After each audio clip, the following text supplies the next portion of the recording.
కమ్మటి తెలుగు కథలకు స్వాగతం. ఈరోజు మనం చెప్పుకోబోయే కథ చంద్రసేనుడి ఔన్నత్యం. కథ మొదలు పెడతాం. స్వర్ణగిరి, చంద్రగిరి రాజ్యాల మధ్య తరతరాలుగా శత్రుత్వం ఉంది. పచ్చగడ్డి వేస్తే బగ్గుమంటుంది. చంద్రగిరి రాజు చంద్రసేనుడు ఇరుగు పొరుగు రాజ్యాలతో మంచి సంబంధాలు కలిగి ఉండాలని కోరుకుంటాడు. ఒకరోజు స్వర్ణగిరి రాజు సూర్యసేనుడికి ఒక లేఖ పంపాడు. సూర్యసేన మహారాజుల వారికి నమస్కారములు. నేను మీతో మైత్రి కోరుకుంటున్నాను. శత్రుత్వం అనేది మన తండ్రుల మధ్య ఉండేది. మన మధ్య కాదు, ప్రజల మధ్య కాదు. ఆ శత్రుత్వం వారితోనే అంతమవని. మన రాజ్యాల మధ్య ఆరోగ్యకరమైన సంబంధాన్ని కోరుకుంటున్నాను. మీరు అంగీకరించగలరని భావిస్తున్నాను అని లేఖలో కోరాడు సూర్యసేనుడు. అందుకు సమాధానంగా, మా నాన్న తన జీవితకాలమంతా మీ రాజ్యాన్ని శత్రురాజ్యంగానే భావిస్తూ వచ్చాడు. మీతో కలవలేదు. నేను మా నాన్నగారి మార్గంలోనే నడుస్తాను. మీతో స్నేహం నాకు ఇష్టం లేదు అంటూ చంద్రసేనుడితో స్నేహాన్ని తిరస్కరిస్తూ లేఖ రాశాడు. ఇరుగు పొరుగు రాజ్యాలతో మంచి సంబంధం కలిగి ఉండటం మంచిదని, వారు స్నేహ హస్తం అందిస్తున్నప్పుడు తిరస్కరించడం మంచిది కాదని మంత్రి ఎంత చెప్పినా సూర్యసేనుడు ఒప్పుకోలేదు. ఒకసారి చంద్రగిరి రాజ్యంలో విపరీతంగా వర్షాలు కురవడంతో చెరువులు తెగి వరద వచ్చింది. వేల ఎకరాల్లో పంట నీట మునిగింది. పేదల గుడిసెలు కొట్టుకుని పోయాయి. వరద వల్ల చాలా నష్టం వాటిల్లింది. ఇరుగు పొరుగు రాజ్యాల రాజులు ఆహార పదార్థాలు, నిత్యావసర వస్తువులు, వస్త్రాలు, ధనం, ఔషధాలు మొదలగునవి అందించి వరద బాధితులను ఆదుకున్నారు. సూర్యసేనుడు మాత్రం మంత్రి చెప్పిన శత్రు రాజ్యానికి మనమెందుకు సాయం చేయాలి అంటూ పూచిక పుల్ల కూడా సాయం చేయలేదు.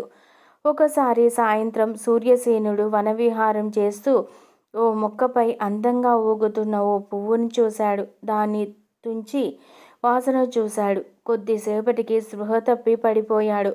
రాజభటులు భవనానికి చేర్చారు. రాజవైద్యుడు వైద్యం చేసి మెలకువ తెప్పించాడు. ఆ రోజు నుండి ఆయన తీవ్రమైన నరాల నొప్పితో బాధపడసాగాడు. రాజవైద్యుడు అనేక రకాల ఔషధాలు వాడినా నరాల జబ్బు నయం కాలేదు. మంత్రి రాజవైద్యుడు చుట్టుపక్కల రాజ్యాల నుండి రాజవైద్యులను పిలిపించి వైద్యం చేయించారు. రోజు రోజుకి నొప్పి పెరుగుతోంది కానీ తగ్గలేదు. రాజవైద్యుడు సూర్యసేనుడితో, మహారాజా, మీరు అంగీకరిస్తే ఒక మాట చెప్తాను.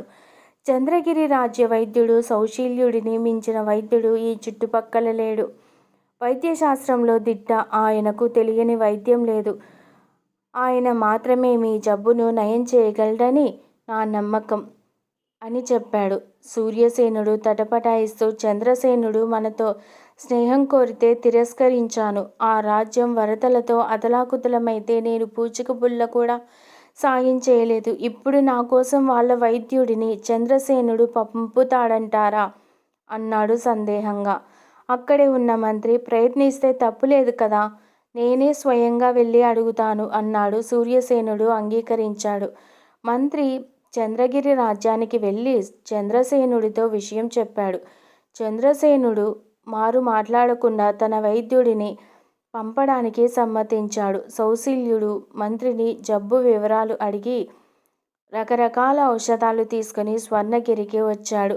సూర్యసేనుడిని పరీక్షించి కొంతకాలం ఆ రాజ్యంలోనే ఉండి తన వైద్యంతో జబ్బును నయం చేశాడు.